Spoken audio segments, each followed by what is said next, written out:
Tema kita hari ini, mungkin saya bacakan kembali di hari kelulusan angkatan corona. Kenapa saya mengambil tema ini Bapak Ibu sekalian? Karena saya melihat komentar-komentar menstigma bahwasannya lulusan angkatan corona ini menjadi hal yang dilihat di mata masyarakat buruk.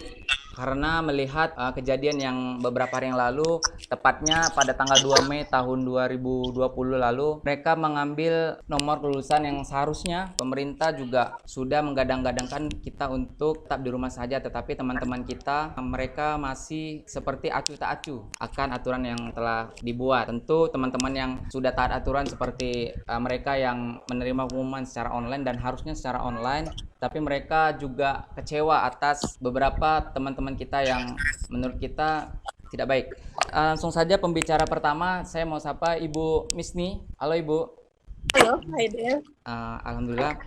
Sebelum kita membahas dari judul yang telah ada, bagaimana peran DP3P2KB Provinsi Kepulauan Riau terhadap anak-anak kita nih Bu selama pandemi COVID-19? Apa saja yang sudah dilakukan dan akan dilakukan? Baik, Assalamualaikum warahmatullahi wabarakatuh. Selamat siang dan salam sejahtera untuk kita semua. Yang pertama, mungkin Bunda ingin menyampaikan dulu ya para narasumber kita, senior saya. Ini yang pertama Ibu Hajah Dewi Kemalasari. Ini adalah inspirator kita. Kebetulan Wakil Ketua DPRD Provinsi Kepri. Yang kedua, hadir di sini Bapak Sudirman Latif yang juga mitra kita di Forum Puspaga Konselor, dan ini adalah akademisi yang tentunya memberikan warna pendidikan di Provinsi Kepri.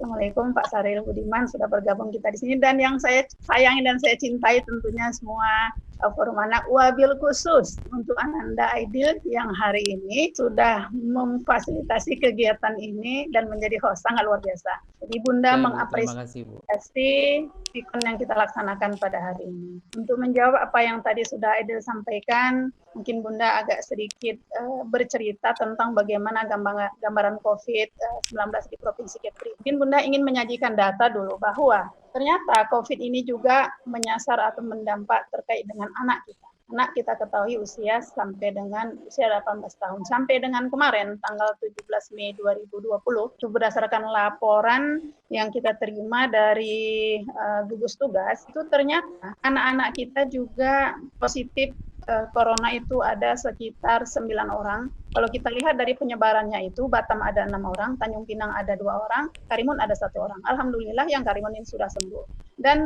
kebanyakan ini mereka berada di pada kelompok umur 5-17 tahun. Kalau kita lihat di sini memang ini pada usia-usia SMP dan SMA. Oleh karena itu, kedepannya kita memang harus terus waspada, karena memang virus ini tidak kelihatan wujudnya dan ada di mana-mana. Dan kita anak termasuk kelompok yang rentan. Jadi Bunda tidak lagi bercerita tentang bagaimana jumlah perempuan juga lumayan banyak. Kalau kita lihat dari datanya ini positif ada 36 orang, bahkan ada yang meninggal 2 orang. Biasanya kalau perempuan terdampak, maka anak juga akan ikut terdampak.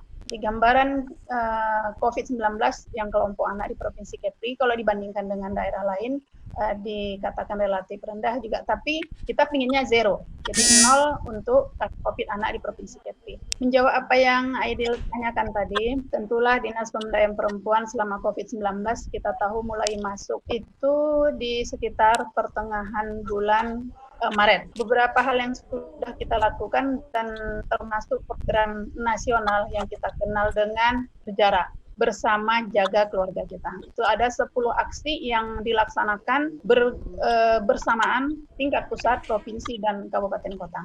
Alhamdulillah Provinsi Kepri juga sudah melaksanakan beberapa aksi yang disampaikan melalui 10 aksi berjarak. Seperti di aksi 1 itu sebenarnya pesannya adalah sifatnya kepada preventif. Jadi ada aksi yang sifatnya preventif, ada aksi yang memang sifatnya penanganan. Tetap berada di rumah. Jadi kita sudah juga menyebarluaskan informasi-informasi melalui sosialisasi, mungkin Aida sendiri juga sudah ikut.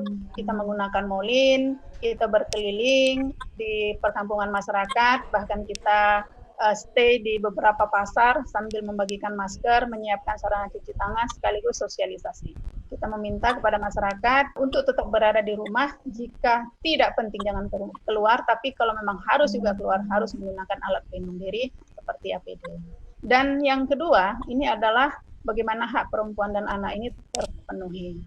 Ini mungkin PR yang terberat di dalam 10 aksi berjarak ini, karena dari anak-anak yang terkena dari COVID-19 ini kebanyakan memang mereka terkena dari orang dewasa. Jadi kita melakukan pendataan kelompok rentan terdampak. Dan ini kita bisa memberikan bantuan spesifik. Ini yang sekarang dilakukan oleh Dinas Pemberdayaan Perempuan, melakukan pendataan seperti yang di Batam. Bukan ada satu keluarga yang memang anak yatim dan ibunya adalah tenaga kerja Indonesia dan dia terdampak dari penderita 35 yang kebetulan orang dewasa dan meninggal. Jadi dia tertular justru dari orang dewasa. Dan 3 kakak beradik dia sekarang positif dan 1 anak. 7 tahun 4 bulan, alhamdulillah anak ini negatif dan sekarang berada di rusun. Ini yang menjadi perhatian secara bersama. Insya Allah nanti ketika kakak beradiknya sudah keluar dari rumah sakit, Dinas Pemberdayaan Perempuan akan memberikan bantuan spesifik sebagaimana yang dikaitkan oleh Kementerian Pemberdayaan Perempuan.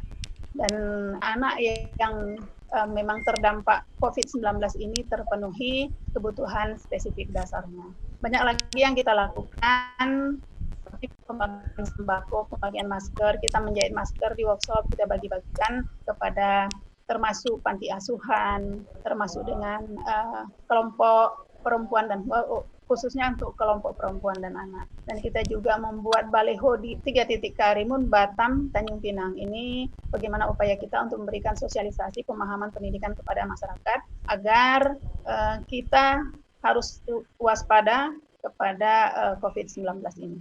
Dan ke depan kita akan terus melakukan ini dan harus lebih lagi memberikan pemahaman khususnya tadi pendataan terhadap kelompok rentan terdampak ini khususnya untuk yang masyarakat ekonomi menengah ke bawah karena memang kita ada alokasi anggaran untuk bagaimana bisa membantu mereka untuk memberikan bantuan spesifik setelah dinyatakan memang benar-benar menderita COVID-19. Mungkin itu Aidil sementara pembukaan hari ini.